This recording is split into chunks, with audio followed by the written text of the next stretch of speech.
interesting for me in a lot of ways. I think that maybe I may be the only person in the room who's not connected to a medical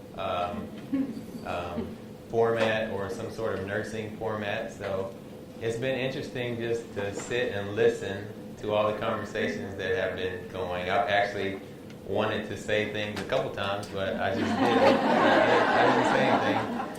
But I just listened, and it was very interesting. I learned a few new words that I'd never heard before. One is placebo. That's a new word. That's new for me. It may be something that's very common to you all, but I actually asked someone what that meant, and I got a good definition. So I'm feeling good about that. I'm feeling good about learning. So it's interesting when you have to get up and talk about what you create.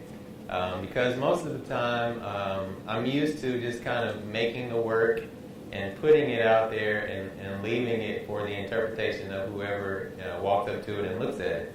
Well, in this situation, I kind of am forced into talking, and that's not so hard in a group like this. I was a little nervous before, but then I thought about it. I said, well, this is just a group of caring people.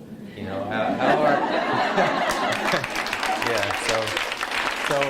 so actually, how hard could that be?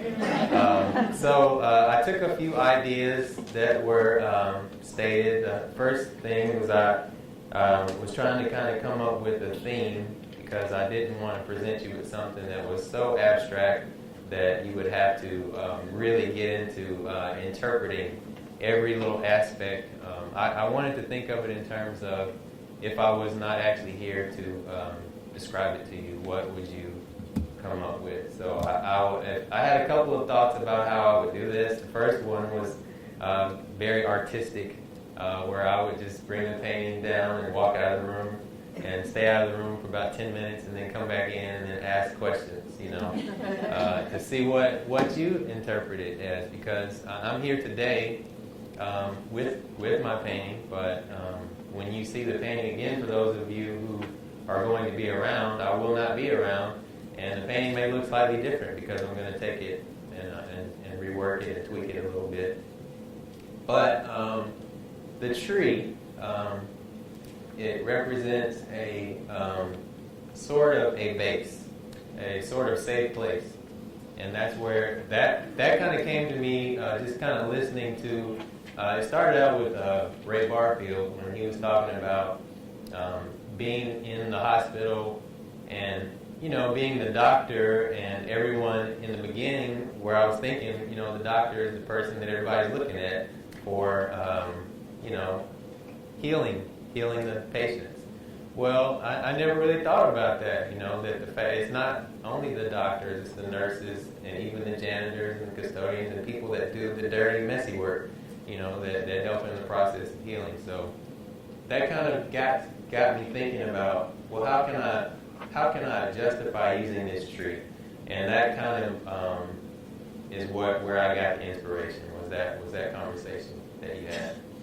The other part was that caring is not, it's not a individual effort. So what my goal was when I put all the figures in the painting, all the figures are connected somehow.